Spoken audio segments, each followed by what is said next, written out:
Hello and welcome back to the Shakey Sonnet Show. I'm Tootight Lautrec and we're here once again in the Sonnetarium at the bottom of the down staircase in the permanently sequestered remainder section of an unnamed local library which may or may not have some lions couchant sitting seductively on the steps waiting for you to stop by and say hello. Today we're going to be talking about a different pair of sonnets.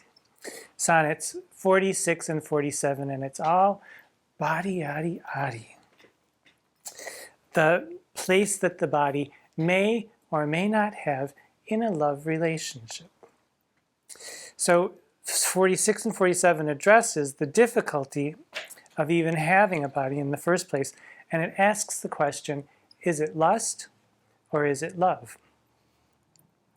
To concentrate on whether it's lust or love, Shakespeare has chosen two parts of the body, the eye, which is a round object in the head, but it's also the source of perception, and it's also the source of lust or infatuation. And he also chooses the heart, this is the heart, which is a bloody thumping organ in the chest cavity, but it's also the center of emotion, and it's also the source of true love. So we know that Shakespeare had this conception of the eye and the heart because if we look at Romeo and Juliet, there's a part where Friar Lawrence asks Romeo, how is Rosalind doing? And he's like, who? Juliet is the girl now. And Friar Tuck says that young men's love then lies not truly in their hearts, but in their eyes. So eyes are the seat of lust or infatuation, and the heart is the seat of true or pure love. And I do have to say that I am amazed at how Shakespeare gives the body its due, specifically in sonnets 43 through 47. And the result is that these poems are not just about ideas. They are about real people, or so they seem to be, with real bodies and real problems trying to navigate the rough road of love, trying to map out the shadows and the substance of abstract ideas like love onto real bodies. And in doing so, it heightens the impact, the emotional impact of the sonnets, in my opinion. Now, there is often, I have heard, a wide gulf between lust and love. There's the animal instinct to shag, and then, of course, after it's all done and you have to talk to the other person, things can go a bit sour. Conversely, you can really, really love a person, but then when, in among the jigs and the reels, there could be, at some point, a failure to launch, so to speak. So when they're both there, the lusty and the lust of the body and the love of the heart, it makes for a really explosive moment or a life. And if you're raised Catholic, there's a bit of fear and shame and confusion all mixed up in there when you begin to enjoy the fruits of love. And you can just ask Adam and Eve about that, the fruits of love. So let's jump right in and start out with Sonnet 46. Sonnet 46. Mine eye and heart are at a mortal war, how to divide the conquest of thy sight. Mine eye, my heart, thy picture's sight would bar. My heart, mine eye, the freedom of that right. My heart doth plead that thou in him dost lie, a closet never pierced with crystal eyes. But the defendant doth that plea deny, and says, in him thy fair appearance lies. To side this title is empanelled a quest of thoughts, all tenants to the heart, and by their verdict is determined the clear eye's moiety and the dear heart's part. And thus, mine eye's due is thy outward part, and my heart's right, thy inward love of heart.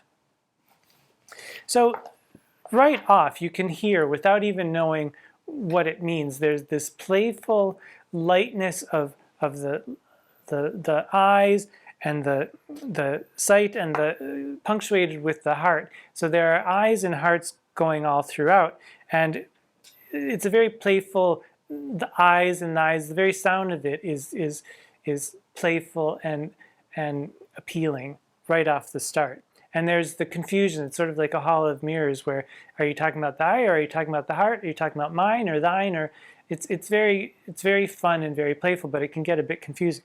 So the first quatrain, mine eye and heart are at a mortal war. How to divide the conquest of thy sight? So I can't decide if when I see you, how I should feel, if I should be, really glad to see you or just really glad to see you. Mine eye, mine heart, thy picture's sight would bar.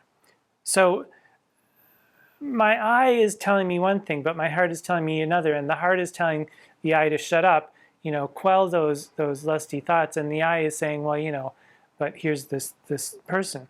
My heart, mine eye, the freedom of that right. My heart won't let my eye rove over the gorgeousness that is you. My heart is telling me, be pure, be kind, make it the purest kind of love possible. But my eye is telling me something different, and my eye is telling my heart, shut up. So, basically it's like, wow, you're hot. I love you. But I don't love you just because you're hot. I love you because you're you. But, damn. That's the first quatrain. The second quatrain takes it to court. My heart doth plead that thou in him dost lie. So my heart is saying, and the him here is the heart. And there will be another him that will be the I. My heart is saying that you, my love, are in my heart. A closet never pierced with crystal eyes, saying, it's sort of a snarky way of saying, well, the eyes never come into the heart because they're just superficial and stupid.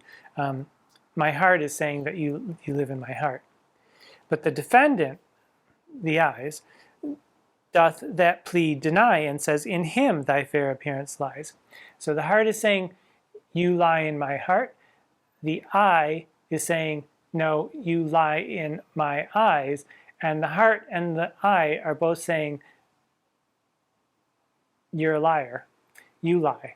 So there's that wordplay of lie, not even just the sound of lie, but it's the sense of lie as a fib, and also lie as if to be supine or to rest in a particular place. The third quatrain. The defendant doth that plea deny and says, in him thy fair appearance lies.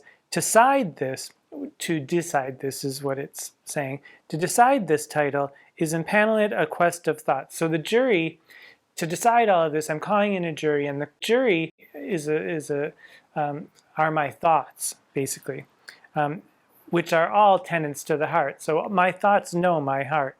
And by their verdict is determined the clear eye's moiety and the dear heart's part. So I'll sit down and have a nice little think. Here come the judge. The judge will sit and think, who really has the upper hand here? Is it the heart or is it the eye? And thus, mine eyes do is thy outward part, and my heart's right thy inward love of heart. So, mine eyes do is thy outward part. Well, there are other kinds of outward parts on the body, aren't there? I think we all know what those are. So there's the eye and the heart, and there may be some other parts that are called into the equation here, but it seems that both of them have an equal claim to the lover's body and the lover's heart.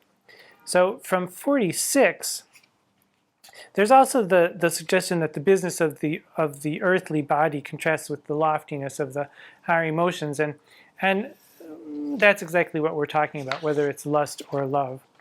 So then we get right into 47, which goes straight to the same argument, and in some ways I think is kind of like almost a mirror image, not mirror side by side, but mirror as if Sonnet 46 is standing at the edge of a pool and Sonnet 47 is reflecting up in the water. It's almost like an upside down mirror version of this, because the first two lines, even though they don't rhyme like a couplet, they contain a complete thought, and then the thought comes in groups of 4 lines. So I just find it interesting. I haven't had a chance to really think this through, but that's my theory.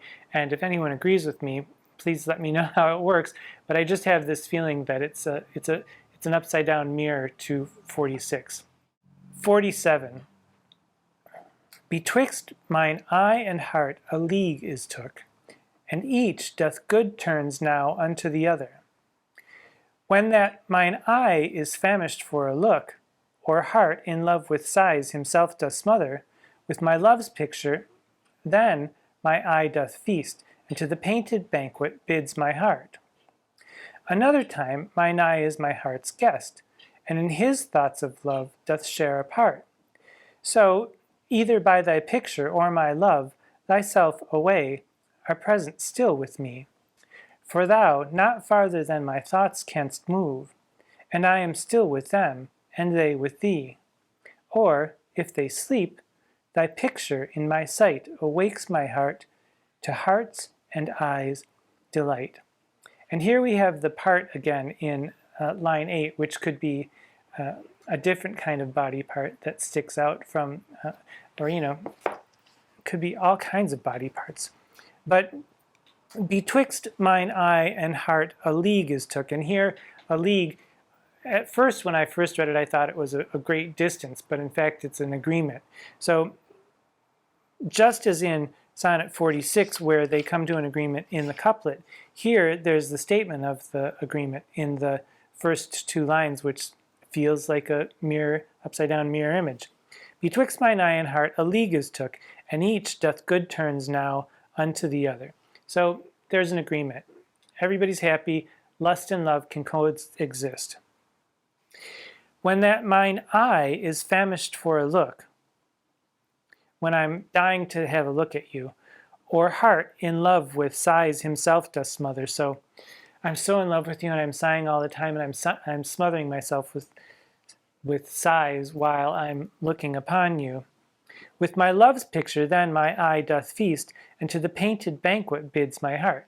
Well, there appears to be a suggestion of a picture or a painting of the beloved, like in a locket or something like that. So it's a picture on which the lover can look.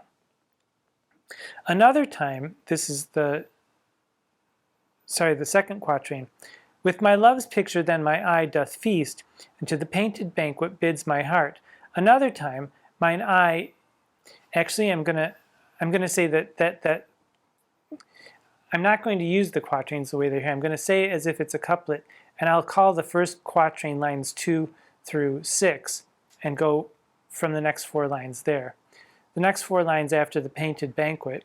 Another time mine eye is my heart's guest, and in his thoughts of love doth share a part. A part. Could be any kind of part. The eye and the heart are in agreement. Everyone's in love. So either by thy picture or my love, thyself away are present still with me. No matter if you're here with me or not, I have my picture to look on you. I have my thoughts to think about you. I have my love to keep me warm at night. And then the last, what I'll call quatrain, which is the last 4 lines of the poem, which includes the ordinary couplet. For thou, not farther than my thoughts canst move, and I am still with them, and they with thee. No matter how far apart we are, our thoughts are together. Or, if they sleep, thy picture in my sight awakes my heart to hearts and eyes delight. So even though you're far from me, I have my picture that I can, think about you in fond moments of when I'm all alone and wishing that you were here, and I can think about all the different ways that I can love you. So, as I said, I do feel like Sonnet 47 is kind of an inverse, upside-down mirror image to 46, where the first 2 lines act in sense and meaning as a couplet, even though they don't have the couplet rhyming. And then the 4 lines that follow complete the thought and the mirror image of 46. So the groupings of sense seem to be make it a complete whole, but you know, as if one's standing on the water and looking at it like this. So tell me if you think that that's just a bunch of hooey or not. I don't know. I haven't worked it out in detail, but that is my general sense. So 46 and 47 are a complicated, playful set of sonnets that confront the question of whether the grounds of love is beauty or moral character. And even if 47 is not the upside-down mirror of 46, there are definite mirrors and shadows within the poems in their rhymes. Those long I sounds, the I, the lie, the divide, the deny, and the sounds of the hearts and the parts and the war and the mortal, those vowels followed by an R and a T, or vowels followed by an R to round it out. And they occur mostly in 46, and the shadows of those rhymes subsist in 47, at least in the first 8 lines. And then after that, they disappear completely until that last line. They all come together in that last line of 47. Awakes my heart to heart's and eyes' delight. So it's all the rhymes that they've been going through, the heart and the eye, come together in sense and sound and meaning. And I think it's just lovely. So can you tell if there is a male or a female in this poem? Well, no, because the hymn refers to the I at one point, and it also refers to the heart. So there are no other gendered pronouns throughout this set of sonnets.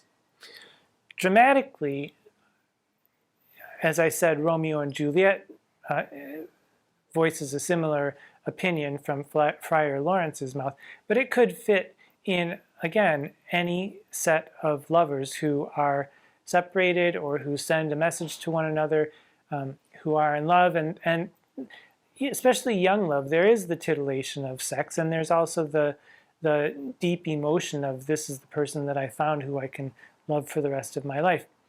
I mean, sometimes young love, you can feel that for about a week and then it's over, but it's still a real true feeling that you feel. If you've ever been in love, even if it's only been a week, you've been in love. So that's my stance on that.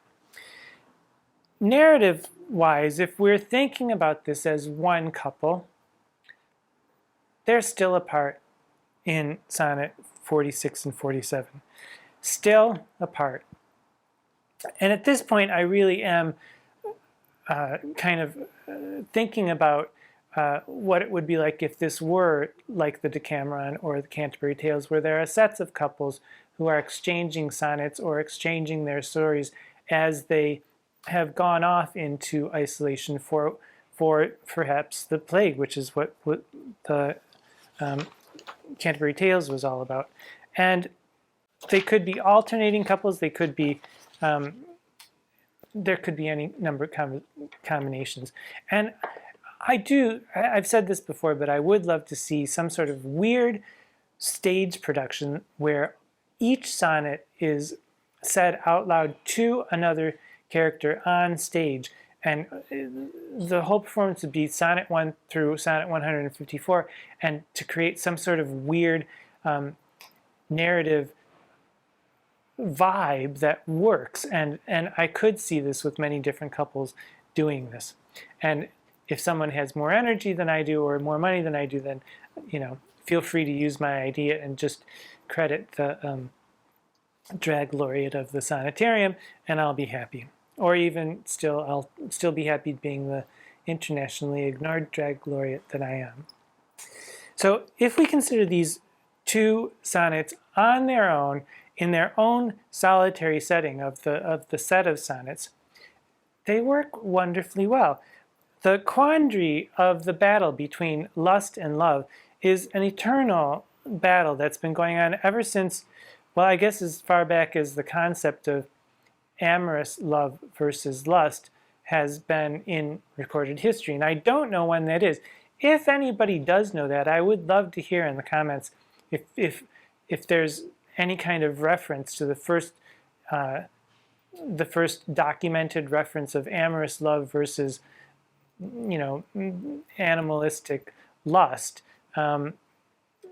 because I don't know when it is, but it's been a very long time, and I'm pretty old, so I'm just saying I can't even remember when it started. So if you can find that, leave that in the comments. If you can't find that, just send nudes. Just kidding.